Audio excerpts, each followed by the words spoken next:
Worth putting in mind that, and this is sort of my pet peeve with this whole drug and sport thing, is like, I mean, personally, I don't really give a shit. I mean, I just have bigger things I care about than like how many steroids Barry Bonds took to hit all those home runs. But what really does chap my ass is when people don't actually understand how steroids work, right? Like, it bugs the shit out of me when people assume that if you take steroids, you will have, you will hit that many, home runs, or you will run this fast or lift this much. The only thing that steroid is doing is enabling you to recover faster from the brutal work that it takes to actually do those things. So, if I shot myself full of EPO, I mean, you've probably seen Icarus, right? Mm-hmm. I mean, I thought Brian Fogel. Yeah, I thought Brian Fogel did a really good job of showing, like, I mean, and he was a pretty good responder to the EPO. I think he did growth hormone, testosterone, and EPO. I mean, you saw in the end of the day, he finished worse the second year round because... Yeah, but his bike ran out of juice. Exactly. That's my point. You see, like, people don't realize, like, one little thing makes all the difference. Right. From a performance standpoint, yeah, he probably would have done a little bit better, but it's not because the drugs were in him per se. It's because the drugs that were in him allowed to train more. So the reason he was a fitter rider the second year was because his watts per kilo were higher because of how much more he trained.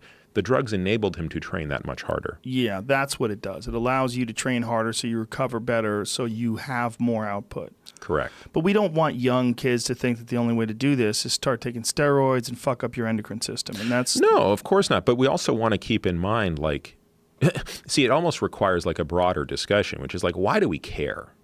Well, we care in combat sports because it allows you to inflict more damage on your opponent. No. I'm saying, like, let's just say I'm not a professional athlete. Okay. Why do I actually care how fast I run or how fast I ride or any of these other things? Well, because you want to brag about it. Like, Okay, so maybe if you're a weightlifter. Right, so maybe therein lies the problem. I mean, I when I stopped cycling competitively, I think a big part of it was I just realized that performance and longevity stopped being collinear. They started to become somewhat orthogonal. They started to deviate. In other words, the things that I was doing that were enhancing my performance, and I'm not even talking about drugs, I'm just talking training-wise, it seemed to come at the expense of what I believed was going to make me live longer. So specifically, the thing I cared most about was cardiovascular health. Now, the incidence of atrial fibrillation in highly trained athletes is 10 times higher than that of non-athletes.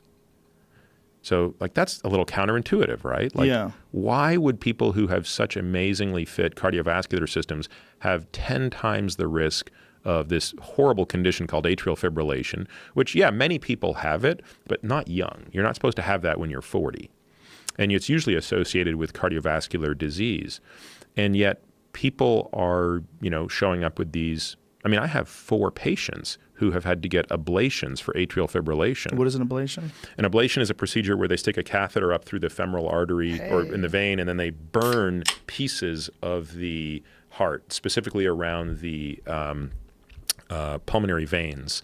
And they basically are trying to burn away and create or remove the ability of the electrical system to move in this way. So what's basically happening with this type of athlete's heart is when your heart is constantly being exposed to that high stretch, high ejection fraction load, you're basically stretching out the electrical system because the electrical system of the heart runs within its muscles. So as you stretch it out, a certain group of people, and we don't know why certain people are susceptible and certain are not, but they just develop this this dysrhythmia. So you're soldering the motherboard, as it were? Yeah, you can effectively think of that, right? You're like creating new like lines to block the connection. Whoa.